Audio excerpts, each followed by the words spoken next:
Good afternoon, class. Over the last few days, we've been studying about the different movements or eras in art history. It started in the medieval times, which we consider antiquity. It moves on into Baroque and Renaissance, and and next Romanticism, and then Realism.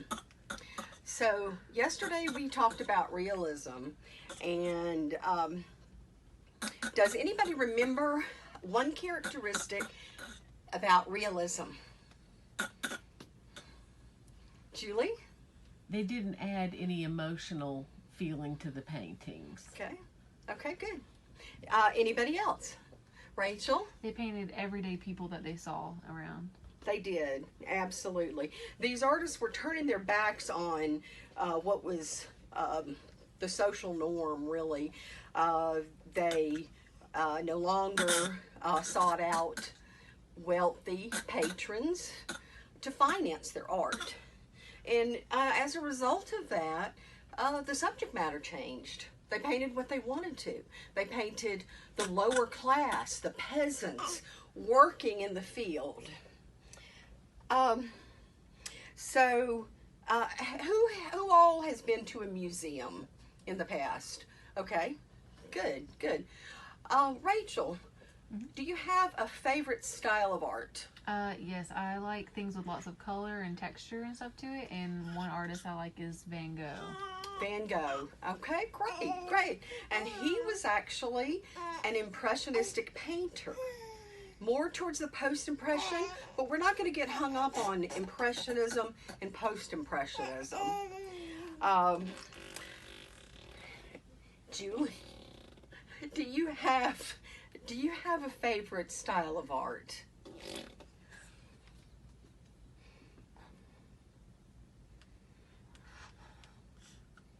Or a favorite artist?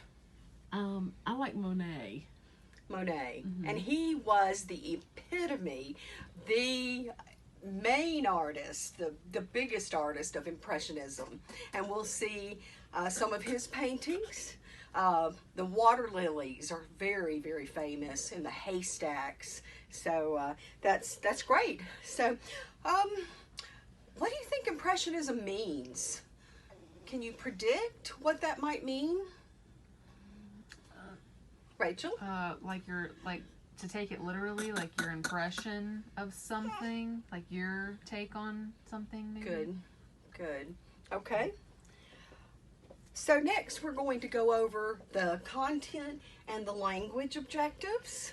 So we know what we're going to learn today, and this helps me stay on track as well. We're all together, we're going to say all the objectives out loud.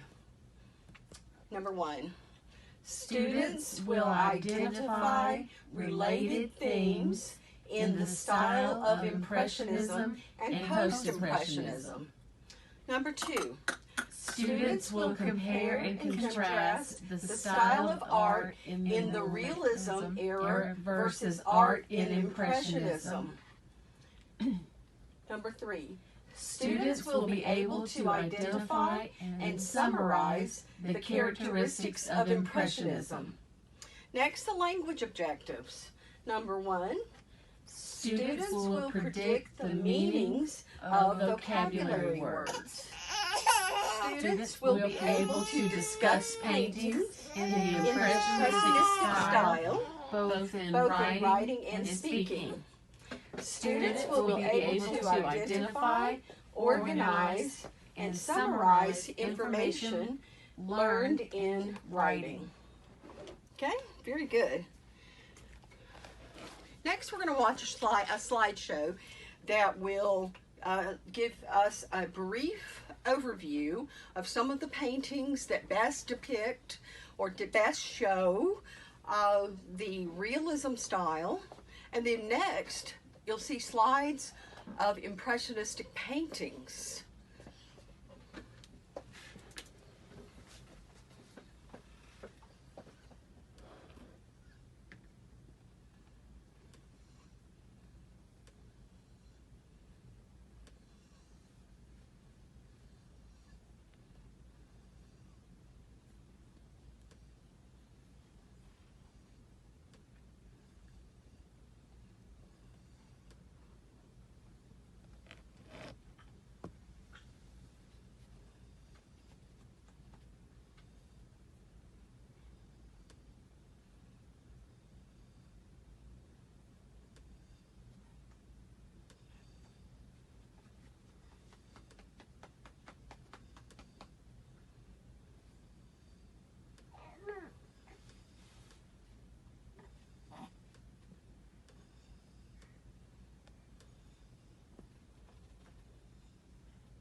Sorry about that, class. Let's try it one more time. Okay.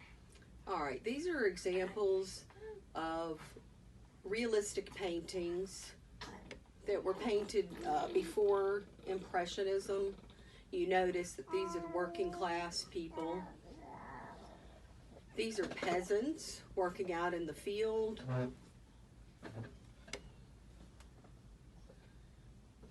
And this is a woman. She's baking bread. These are just everyday life activities.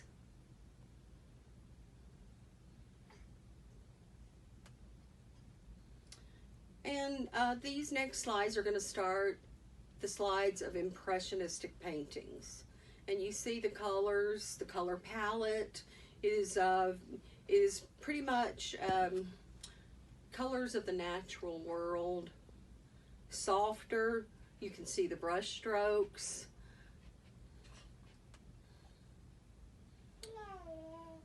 They do continue some of the themes of everyday life. This is a painting by Pissarro.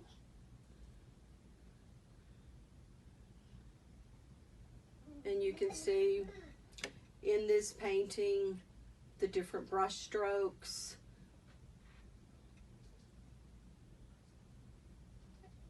And the detail or the features are implied more than using crisp, clear lines.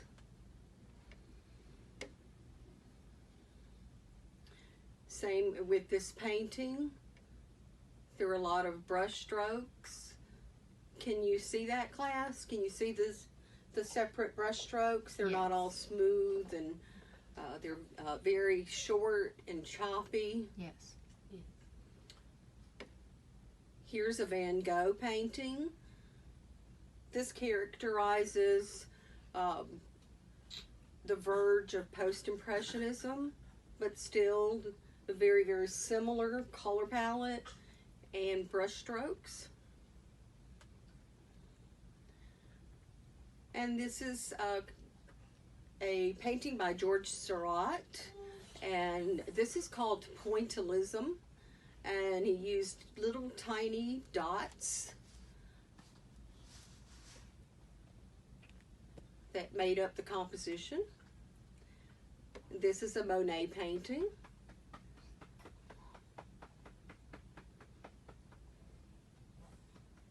They did a lot of paintings outdoors and of nature, landscapes. This is a ballerina painting by Degas. He used many different ballerina subjects.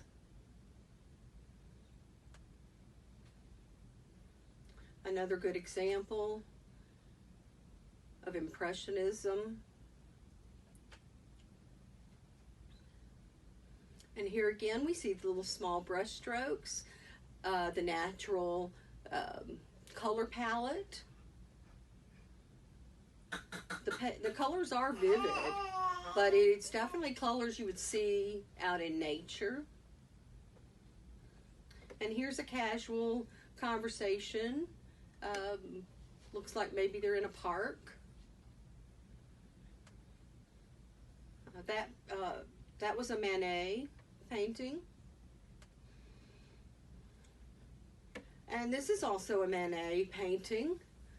And he painted Monet in the boat painting a painting. So a lot of outdoor paintings. We've seen this one before. This one's also by Monet. And this is the famous haystack done by Monet. We've seen that one. Sorry, that's a duplicate. And again, a Pissarro painting with the brush strokes There's no really definitive lines. This is another one of Degas' ballerina photos. Paintings. But this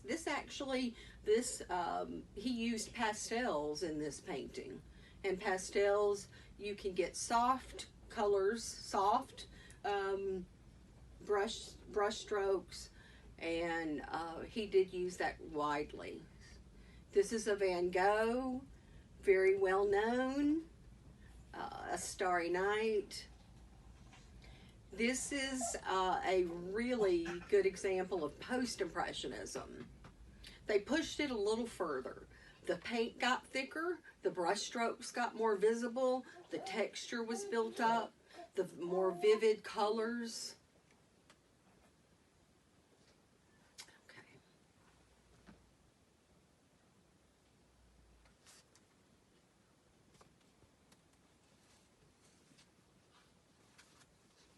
So the next thing we're going to do,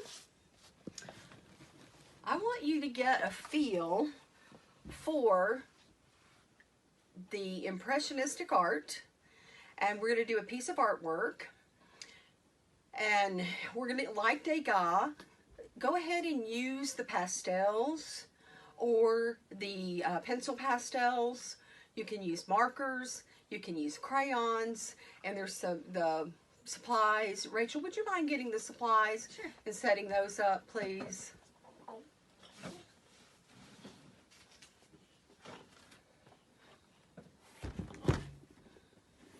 In your packet of it, while you do that, in your packet of information, there are some images of impressionistic paintings. What I'd like for you to do is choose a painting for inspiration and do your own piece of artwork using the short brush strokes, the texture, and remember they also characterize Impressionism by very loose lines, loose strokes.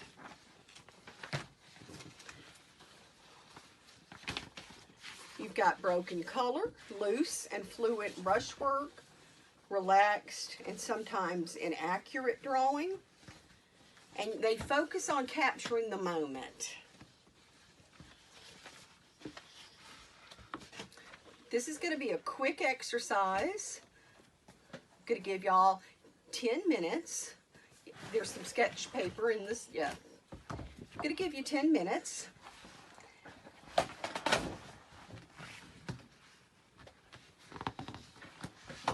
This is just to get a feel for the colors and the brush strokes. Pretend you're an impressionist artist. You might be outside. And the light is so different outside. They really utilize light very differently in Impressionist paintings. I remember when I was in art school at the University of Georgia, one of the tips that my professor gave me to loosen up, and that's what they did here in Impressionism painting, is to use your whole arm instead of just your wrist. And that kind of loosens up the flow.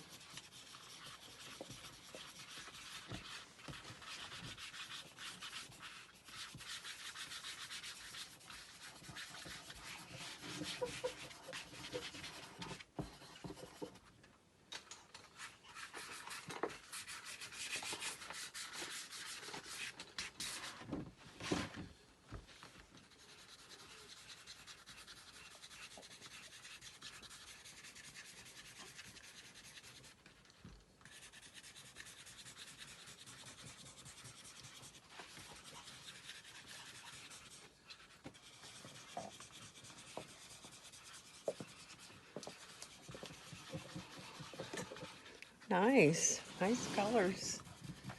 Thank you. Thank you. Here's some Q-tips you can use for smudging. And some makeup sponges for smudging. Thank you. Thank you. That's going to be lovely.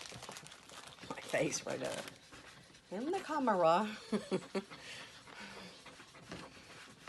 want me to hold her?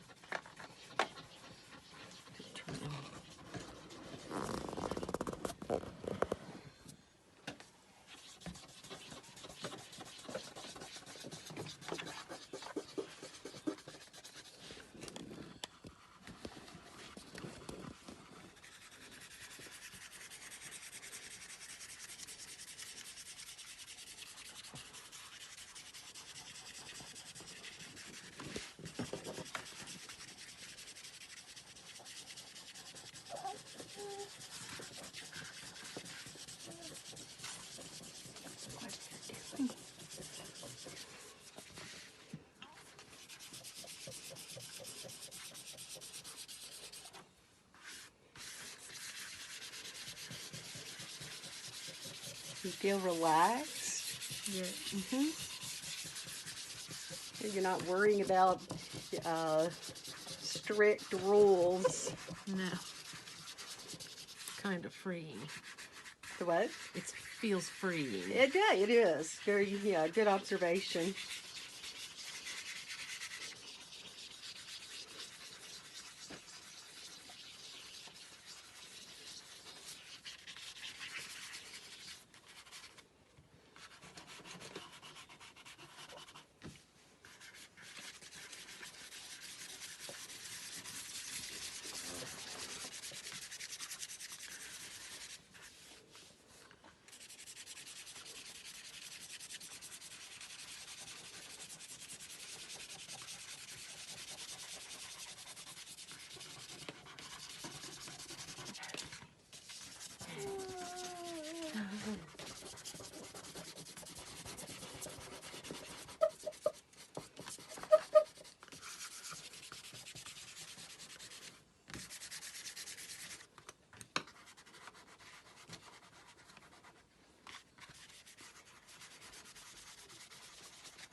About 2 more minutes, ladies. Okay.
Okay, well, let's wrap up the painting. And very nice use of color. Thank you. Thank you. Very good use of color.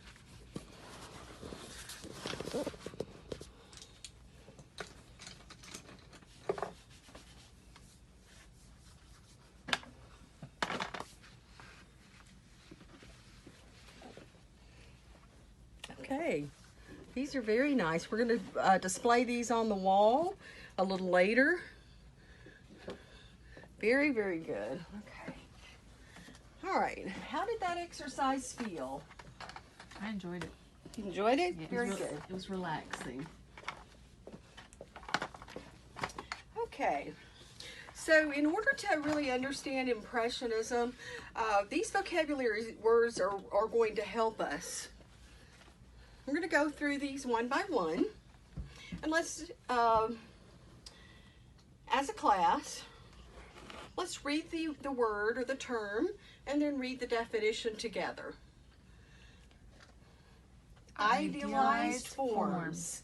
Subjects such as people, landscapes, and still lifes that are depicted as perfect and in realistic detail. For example, if an artist were painting a woman, she would have perfect features, flawless skin, beautiful face and hair.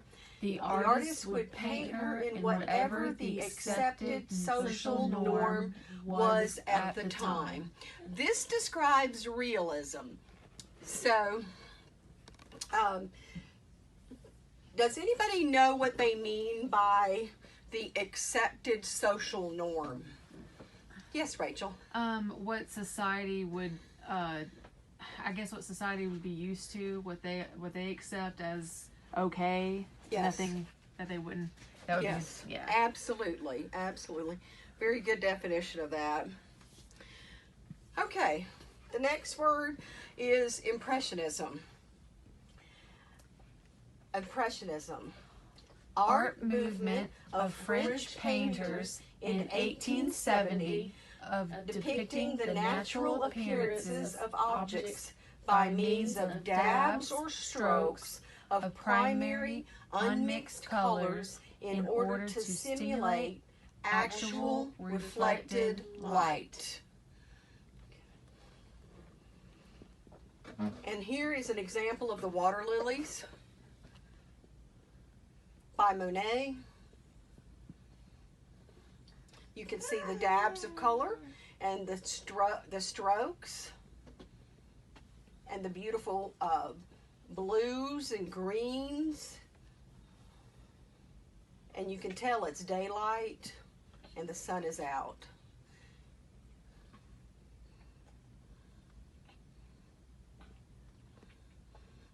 The next word is theme.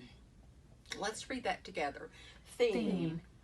Idea or subject of work of art, people, portraits, landscapes, nature, history, everyday objects, still lifes, social injustice, racism, class status, gender roles.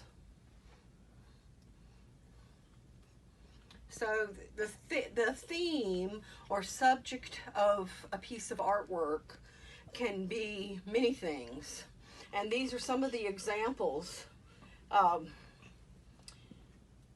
Can anybody tell me how a person might use photography or painting to talk about racism or social injustice? Rachel?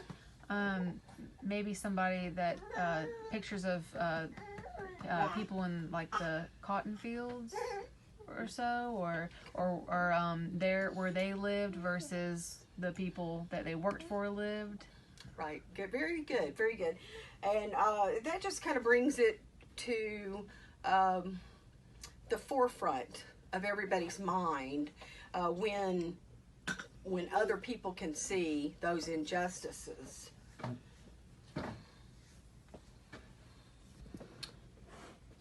This is a French term and it's in plein air. And it means basically painting outdoors. And that's what a lot of the impressionistic artists did. And this is an example of a modern day painter with his setup and easel similar to this. This is a lightweight easel, and he's painting a scene outdoors. So not only is he painting a landscape, he's actually outdoors while he paints it. Ephemeral. Ephemeral. Lasting for a very short time, short-lived, momentary. In Monet's haystack paintings, you will see changes of color and light because he would paint the same haystack during different times of the day. In Degas' ballerina paintings, these were moments captured in time. These are 3 of Monet's haystack paintings. He actually went outside and painted them at different times of the day. You can see the shadows are different, the colors different. This is a Degas pastel painting of ballerinas. And this is just a snapshot, almost like a photograph. And you know that didn't last very long. They were warming up. They were working on the bar. And they almost used these moments. They kind of captured that moment, just like a photograph might. All right. This is the word palette. There are 2 meanings of palette as far regarding artwork. Let's read this definition. Palette is a lightweight board that a painter holds and mixes paint on. Has everybody seen a palette? The little hole right there is where he puts his thumb. He or she puts their thumb, and then they actually mix the paintings. The paint straight from the tube. And this was actually made more simpler because the paint tube was invented and they no longer had to mix the colors using the powders and the oils and all. The second definition for palette, it can also mean the overall colors of a painting.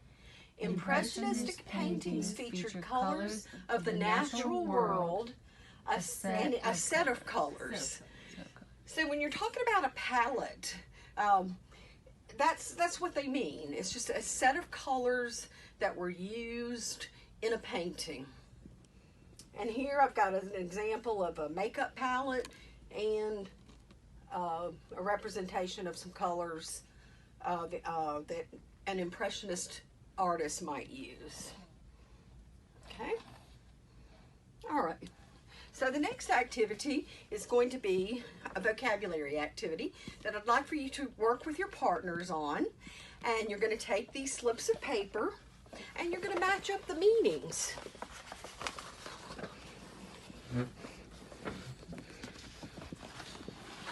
And I'll be assisting you with any questions you have. I'd like for you to match those up together. And then after you match them up, discuss with your partner the different words. Okay. You can also clarify with your partner if you've got questions. Do you remember how to say this word?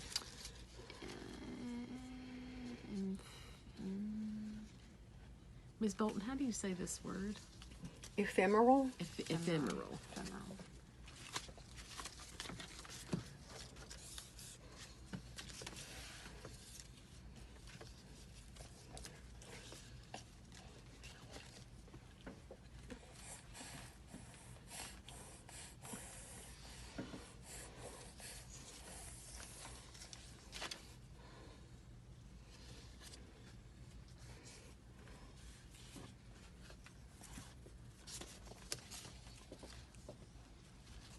So I'm going to give you all about 2 minutes after you've matched everything up for you to discuss with your partner.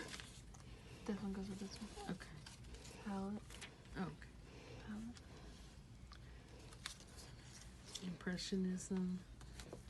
Art moving of French painters depicting it. Do you need any help? Idealized forms.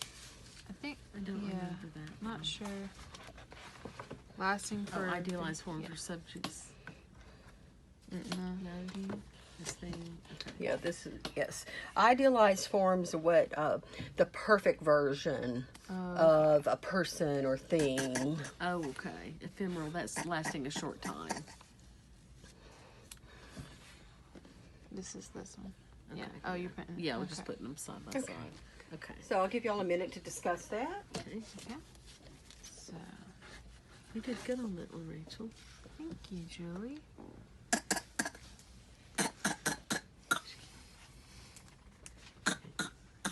Okay. So, input in air, French Yes. timing, outdoors. Outdoors, like the picture she showed us of the person painting outside. Mm-hmm. The palette.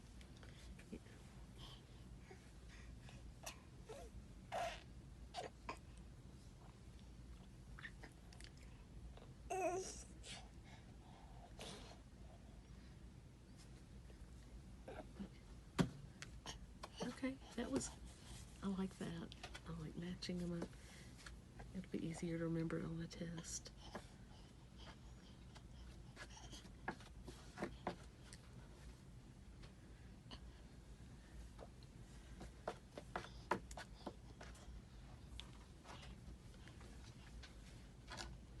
Okay, so we're going to go over the vocabulary words again. Idealized forms. In your own words, Rachel, can you tell me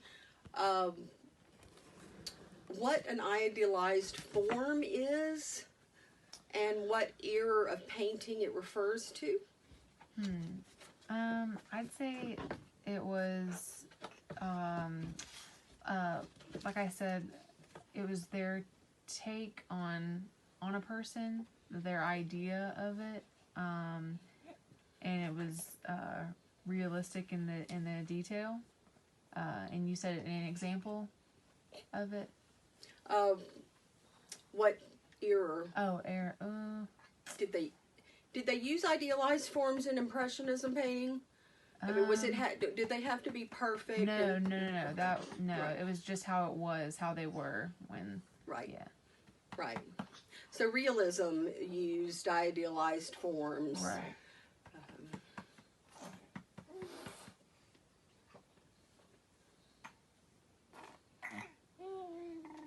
And Julie, in your own words, can you describe what Impressionism is?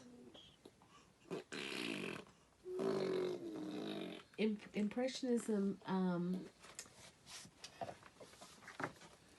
was a new type of style of painting that depicted things that looked more natural, not really what maybe they wanted it to look like perfect, but in a natural way. They used softer colors, and in a lot of the paintings they were able to show, because of using the dabs and the brush strokes, they were able to show things like reflected light. You could Very tell whether good. it was daytime or nighttime. Very good. Very good. That's a good summary of Impressionism. What about theme? Who can tell me the gist of what theme is? Rachel? A theme is what you. It's the main point of what you're painting or drawing. A certain subject. Right. Very good. What about in plein air? It's a French term.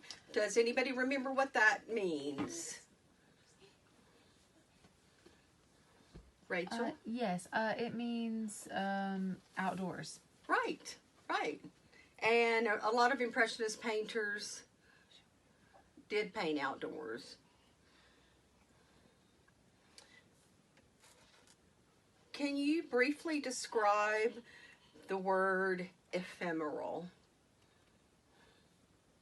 Rachel? Yes.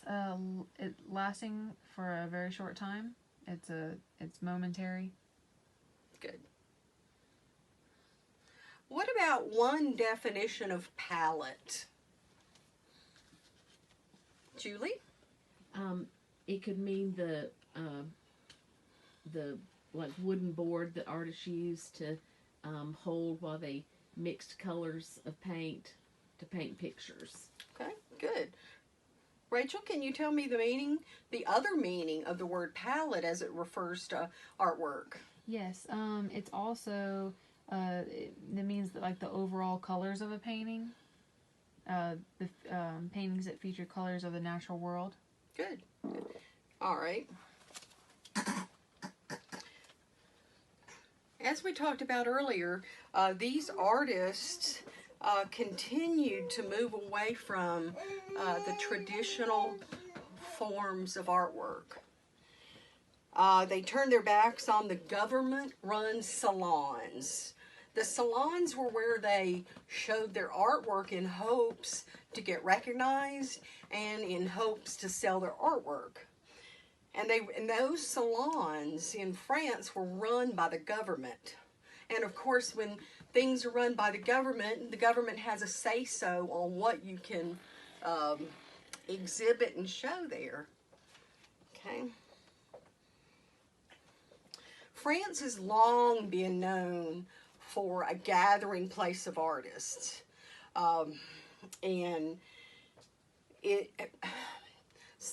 there are bodies of work, important bodies of work that have come out of France. Many artists of different time periods flocked to France. There was a culture of art there.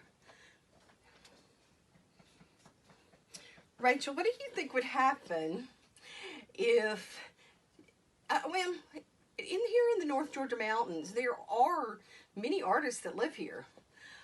What do you think would happen if artists flocked to Jasper in great numbers? What do you think would happen? What do you think the results would be? Do you mean like would it be accepted by the people that live here? That's one thing, yep. You could talk about that. Yes, I guess because maybe some styles of artists wouldn't be understood here in North Georgia compared to other places, I guess.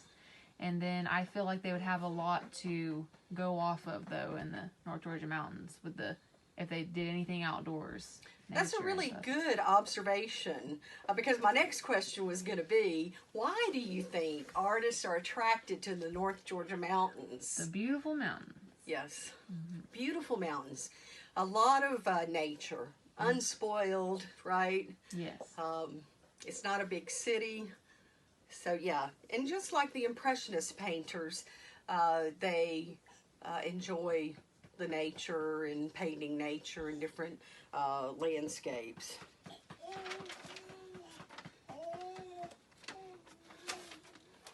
Okay, the next activity you will find in your packets, and if you would locate the text about Impressionism.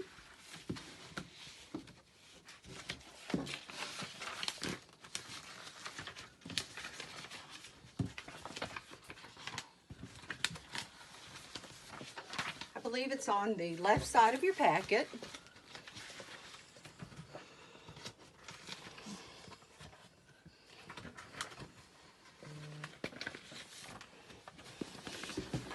Okay, what I'd like for you to do is take turns reading a paragraph to each other, okay?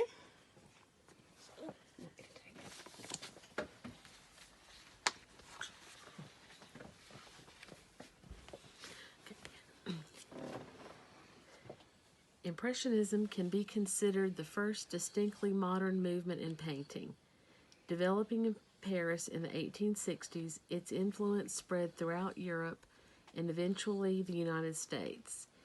Its originators were artists who rejected the salon and turned away from these powerful government-run art exhibitions. In turning away also from the fine finish and detail to which most artists of their day aspired, the Impressionists aimed to capture nature or a moment in time, the impression.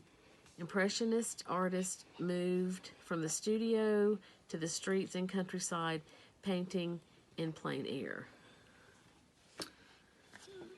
The Impressionists loosened their brushwork and lightened their palettes to include pure, intense colors.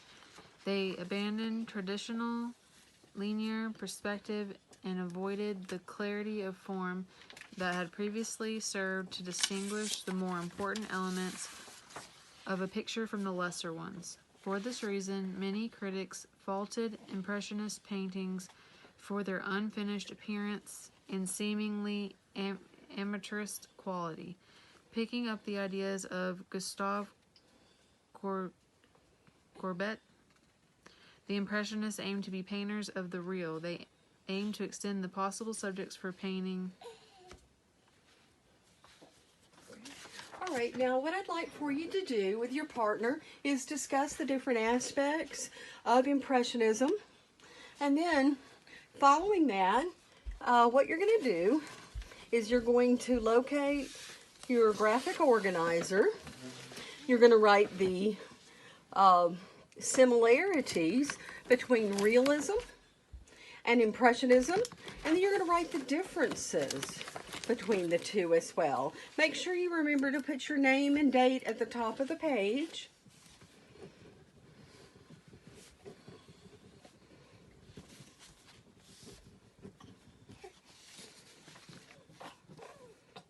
And as you work through that, if you've got any questions at all, please ask.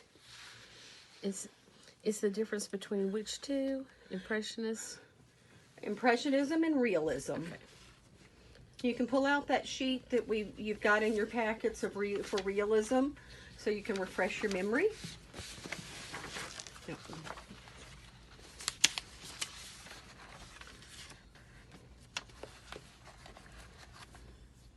You can discuss this with your partner. Differences were they didn't put any they didn't add any emotion. Okay, so realism. Okay, so realism. The difference was no added emotion. Mm-hmm. Okay, you put that there. Yes. Okay.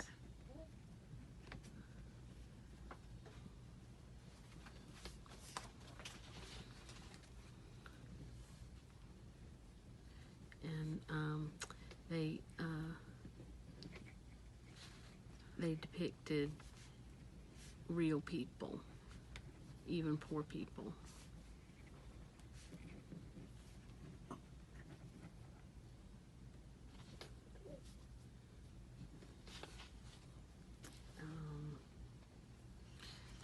And these, I think the realism paintings too, weren't they? They were the ones that were bought. They were done in salons. Yes. Were the realism paintings done in salons? Well, some were, but they were breaking away from exhibiting in salons. Okay. Because the government could tell them what to paint. Okay, so then that's something they would have in common then, right? Actually, realism was more accepted. Okay. So realism more accepted. But there were some subject matters or subjects that were not as accepted. Less accepted. So would these have more emotion in them? Impressionism has more emotion? I would think so. No added emotion. Would you consider Impressionism more emotional than realism? That's a very good question. It's more, I think, it's more of the artistic expression of the artist. Right. I mean, you can see some emotion in paintings. And, for instance, the Van Gogh painting has a lot of movement. Oh, It can almost mean, it can almost seem frantic. So you could describe those paintings in emotions. So the Impressionism paintings, it was more from the artist's point of view. Correct.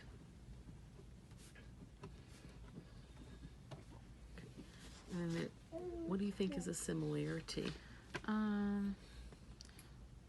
Well, they were both getting away from showing them in the salons. Okay, so they less salon work, less government Control. Yeah, control. That's a good word. Less government control. And also remember to talk about the subject matter. Oh yeah, between And, the two. Right. Right. Right. So realism is people, everyday people, Right. doing different jobs and just living everyday life. Right. And then impressionism could be what you imagine something might be in your own point of view. Okay. Okay. So that would be a difference then. Yeah, this would be Okay. So depicts like normal situations, right. in everyday life. Because I guess impressionism could almost be like fantasy. Something that they were just imagining, not necessarily something they'd actually seen. True. That was definitely the start of that. You'll see as we study Fauvism how it goes one step or two steps further. Yes, you'll definitely see a progression, how art changed, and that was definitely one of them, the subject matter. Like the difference between Monet's Water Lilies and Van Gogh's Starry Night. Right. Yeah. Right. Yes, definitely. Yep. And then Fauvism, we'll learn about that tomorrow. Okay. Okay, and then one of the difference was realism had a difference is with impressionism they loosened up their brushwork. Mm-hmm.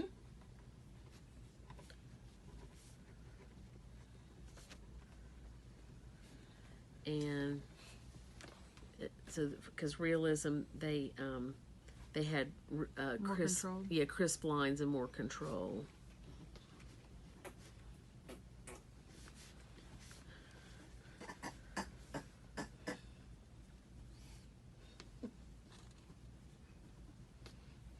Okay, let's wrap that up. And we're going to move over here to the sofa into our sitting area and relax and talk about what we've learned today.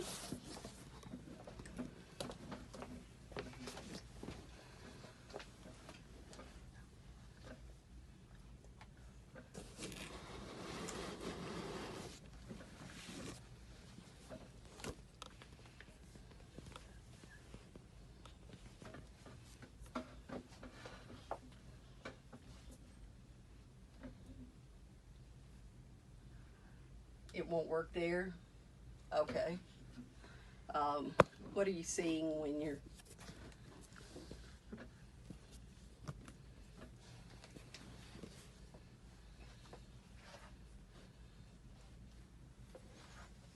Okay. All right.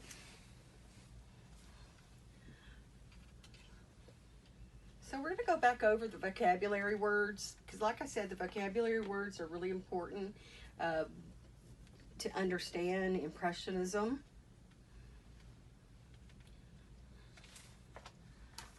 So Rachel, without what we're going to do is we're just going to kind of summarize what you learned, what you and your partner learned today. Can you sum up using some descriptive words and your vocabulary words Impressionism? I feel like Impressionism is a take on how people what they see personally in something, and then how they depict it in art. So that's how I feel about that part of it. Was there another part to the question? What about the color palette? Can you talk about the color palette? And impressionism? Mm-hmm. I feel like So Impressionism, they used, it seemed like they used all different kinds of color, like even they made their skies or their anything that they were depicting, maybe a color that's not the norm or its actual color. It was what they wanted it to be. Mhm. And a lot of these colors could be seen in nature Yes. at certain points of time. So, Julie, can you explain what in plein air means? It was the practice of painting outdoors. Right, right. Which artist did that? Monet, Van Gogh,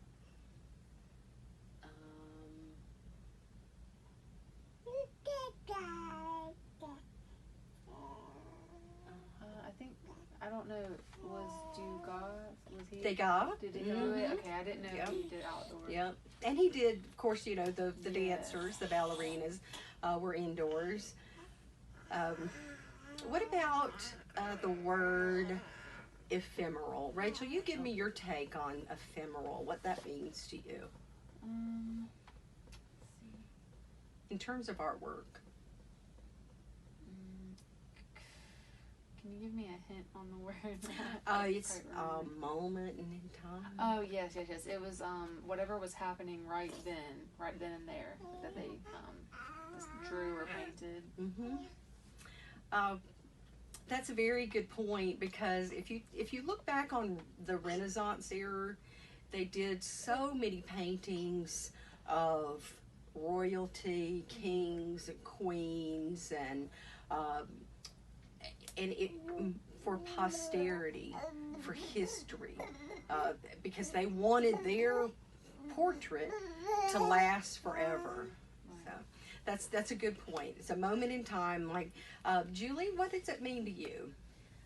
How would you explain that in your own words? I would say that ephemeral was, when I think of ephemeral, I think of maybe like light and maybe a moment that, unless it was captured in the painting, might not ever happen again. Mm-hmm. Right. Okay. Let's see. All right. Rachel, Yes. in your own words, tell me what a palette is.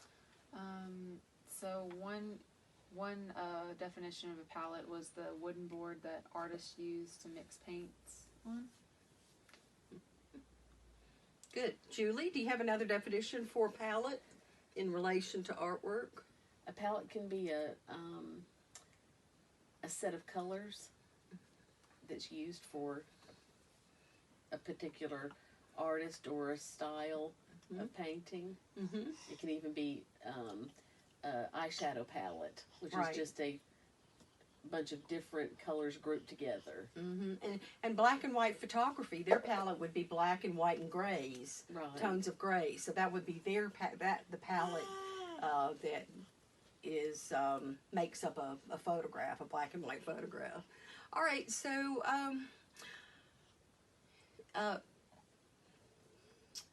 Monet painted haystacks. He painted a lot of haystacks. How did he paint the same subject over and over again, but getting different looks? Rachel? Different times of the day. Right. Like night, during the night, during midday, morning. What happened to make that make the change happen in the painting? Because of the different times of days, there was different colors used to show the different times and different shadowing. I heard that he actually would move from apartment to apartment to capture certain scenes, Oh. certain times of day. So, yeah, read that somewhere. Yeah. All right, Julie, as far as the ballerinas, which I think that's the ballerinas are probably some of my favorite paintings by Degas. can you, we're looking at this, the ballerina that done in pastels. Yes. And can you kind of describe the texture and what's going on in that painting? I think with the pastels, he captured a softness to it. I think that's it's a good example of the ephemeral, because they're warming up at a bar during class, and they're not going to stay in that same position, maybe just for a moment. But the colors are soft. You can see the strokes that were used, and it's not real. The lines are kind of blurred. You don't Blurred see- is a good descriptive word to use for this painting as well as other Impressionist paintings, because if I remember going to a museum looking at some of Monet's artwork, if you were right up close to the painting, this close, you couldn't tell what it was. You couldn't tell that they were water lilies or a haystack. But once you moved further back, it kind of came into not really focus. It was still a little blurred, but then you could tell what the subject matter was. So that it really had, it kind of forced the general public or the viewer, it forced the viewer to stand a little farther back from the painting. Okay. All right. So good class, everybody. Tomorrow we're going to learn about Fauvism. And the Fauvism is very exciting. Picasso worked in Fauvism, and it is one step further to Cubism, and then abstract expressionism. I do have a home worksheet for you. I'm going to grab that, and I just want to, it's in your packet to take home, all right? But I do want to briefly go over what I'd like for you to do. And this is a graphic organizer. You're all familiar with a graphic organizer. We use that just about every day in class or when we start a new topic. What I want you to do is, in the little blocks or the little circles of color, I want you to write one sentence, or it could be a phrase, or it could be a word that describes Impressionism. Okay? And then there's another sheet.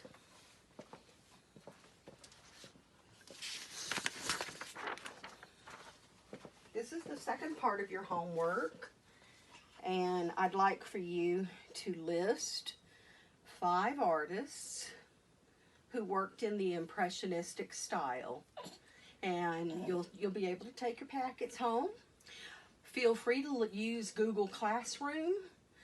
You've got the code to Google Classroom. I've set up a lot of material, a lot of resources for you, videos. You can also use the internet at home. And tomorrow, just when you come back into class, just drop them in the basket. Okay. I'll grade these and hand them out to you the next day. Okay. Okay? All right, good class. Thank you you. for your participation. Thank you, Miss Bolton. Thank you, Ms. Bolton. I'll see y'all tomorrow. Okay. Ready for Fauvism. Yay. Yay. Cut.